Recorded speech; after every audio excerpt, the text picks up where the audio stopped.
ग्वालियर केंद्रीय नागरिक उड्डयन मंत्री ज्योतिरादित्य सिंधिया ने कहा है कि उनके लिए देश, प्रदेश और क्षेत्र का विकास सबसे पहले है। वह व्यक्तिगत ना तो किसी से दोस्ती रखते हैं, ना ही किसी से दुश्मनी। उनके परिवार का इतिहास रहा है कि उन्होंने क्षेत्र के विकास और प्रगति के लिए हमेशा अपनी सकारात्मकता प्रदर्शित की है। शनिवार को ग्वालियर पहुंचे केंद्रीय मंत्री सिंधिया पत्रकारों के उस सवाल का जवाब दे रहे थे जिसमें उनसे पूछा गया था कि कांग्रेस नेता एवं सांसद राहुल गांधी से उनकी वर्षों पुरानी दोस्ती का असर उनके भाजपा में आने के बाद चुनाव पर पड़ेगा या नहीं। इसी पर उन्होंने कहा कि वह किसी से दोस्ती और दुश्मनी में विश्वास नहीं रखते। एक तरह से उन्होंने कांग्रेस नेता राहुल गांधी पर सीधे तौर पर बोलने से बचने की कोशिश की है। ग्वालियर चंबल संभाग में बीते रोज हुई ओलावृष्टि पर उन्होंने चिंता जाहिर की है। उन्होंने कहा है कि वह ओलावृष्टि के कारण फसलों को हुए नुकसान का वे खुद मूल्यांकन करेंगे। उन्होंने कहा कि अशोकनगर जिले के मूंगावली क्षेत्र में 13 गांव में नुकसान हुआ है। इसके लिए उन्होंने अशोकनगर के जिला कलेक्टर और मंत्री ब्रजेंद्र यादव को किसानों के नुकसान का आकलन करने के लिए शनिवार सुबह ही भेजा है। केंद्रीय मंत्री सिंधिया ने कहा कि यह प्रकृति का प्रकोप है।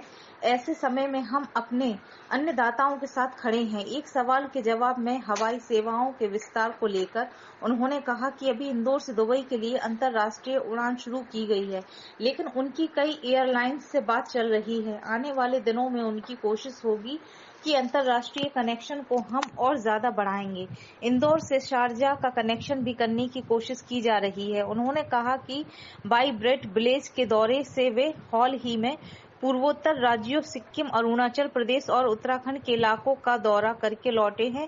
उन्होंने कहा कि मात्र 300 अथवा 400 की आबादी वाले धराली गांव में केंद्र के प्रधानमंत्री आवास योजना, उज्ज्वल योजना एवं हर घर नल जल योजना सहित महिला स्वयं सहायता समूह योजना बेहतर तरीके से क्रियान्वित हो रही है। उन्होंने एक पूर्वोत्तर के गांव धराली का उल्लेख करते हुए कहा कि वहां प्रभा और दीपा जैसी 25 महिलाओं का समूह सेब के विनेगर तथा अन्य उत्पाद बना रहा है। इसका मतलब है कि भारत का विकास ग्रामीण स्तर तक हो रहा है। यह केंद्र और राज्य सरकार की डबल इंजन का कमाल है।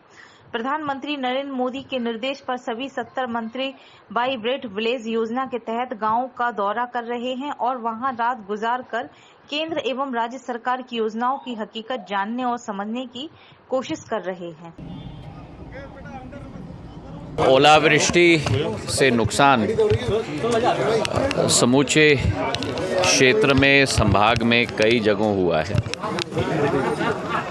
अशोकनगर जिले में खास करके मूंगावली क्षेत्र के 13 गांव में ओला प्रभावित हमारे फसल पर काफ़ी नुकसान हुआ है। मैंने जनप्रतिनिधि और कलेक्टर को निर्देश दिए हैं कि दौरा एक एक गांव में जाके करें।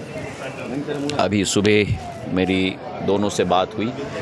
ब्रजेंद्र यादव जी महामंत्री और कलेक्टर साहब दोनों दौरे पर निकल चुके हैं। हमारे ग्वालियर ज़िले में भी कई जगह ओला गिरा है। घाटी गांव क्षेत्र में मैं स्वयं आज जा रहा हूं। किसान अन्नदाता इस देश की शान और सम्मान है।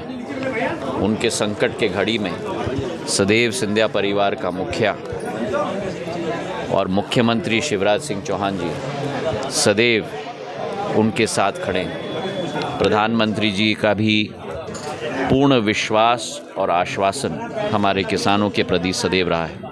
तो स्वयं जाकर वहाँ मैं मूल्यांकन करूँगा और सब किसानों से मैं मुलाकात में करूँगा। प्रकृति का प्रकोप है, पर इसमें हम लोग सभी अन्नदाताओं के साथ खड़े हैं।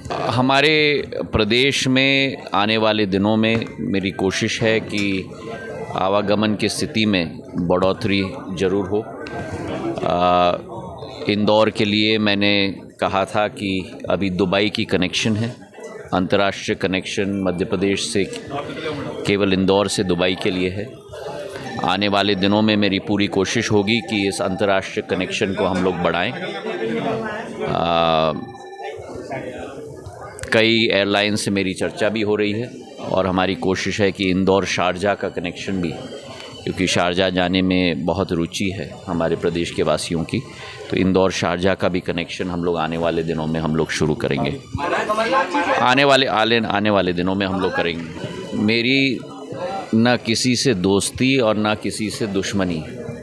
सिंधिया परिवार का इतिहास अगर आपने देखा हो, जो शायद आपने देखा होगा, हमारा एक ही मकसद है और वो है जनसेवा, वो है विकास और वो है प्रगति। सकारात्मक रूप में प्रधानमंत्री जी के नेतृत्व में एक एक क्षेत्र में विकास और प्रगति आए। अव्वल पंक्ति में हमारा प्रदेश, हमारा जिला और हमारा देश आगे बढ़ पाए। अभी मैं वाइब्रेंट विलेज के दौरे से वापस आया हूँ। उत्तराखंड के सीमावर्ती इलाके धराली गांव में, जो चीन की सीमा पर रहता है, उस गांव का भ्रमण करके वहां रात्रि विश्राम करके मैं स्वयं आया हूं। प्रधानमंत्री जी ने 70 के 70 मंत्रियों को एक एक गांव में, सिक्किम में, अरुणाचल प्रदेश में, हिमाचल प्रदेश में, उत्तराखंड में, लद्दाख में स्वयं भेजा है, ताकि उस सीमावर्ती गांव की विकास और प्रगति, सरकार की योजनाएं वहां पहुंच रही हैं कि नहीं, किस तरीके से उन गांवों का हम लोग विकास करें। जिन गांवों में कभी भी कोई नेता न गए हों, वहां प्रधानमंत्री ने देश के कैबिनेट मंत्रियों को भेजा है। और मुझे इस बात की बड़ी खुशी है कि प्रधानमंत्री और भारतीय जनता पार्टी की डबल इंजन की सरकार की योजनाएं एक एक आखिरी गांव में, 350-400 वाले आबादी की सीमावर्ती गांव धराली में भी उज्ज्वला योजना पहुंच चुकी है, प्रधानमंत्री आवास योजना पहुंच चुकी है, हर घर नल योजना पहुंच चुकी है, सड़कों की योजना पहुंच चुकी है, हमारी महिलाओं की स्वयं सहायता समूह बन चुकी है। और ज़बरदस्त, खास करके प्रभा जी और दीपा जी मिलकर, जो 25 महिलाओं की वहाँ समूह है, सेव का भाग लेकर वहाँ जैम बन रहा है, एप्पल साइडर विनेगर बन रहा है, ब्रांडिंग हो रही है। इसका मतलब है कि भारत का उदय हो रहा है। भारत का उदय, जो प्रधानमंत्री जी कहते हैं कि केवल बड़े बड़े शहरों से नहीं, लेकिन जब एक एक व्यक्ति, इस देश का एक एक नागरिक मिलकर भारत की विकास और प्रगति में योगदान दे पाए, तभी भारत का असली उदय हो पाएगा। और इस सीमावर्ती गाँवों में जो 300-350 की आबादी, वहाँ भी हर व्यक्ति उस लक्ष्य की पूर्ति करने के लिए प्रधानमंत्री जी के साथ कंधे से कंधे मिलाकर कार्य कर रहा है। बहुत बहुत धन्यवाद।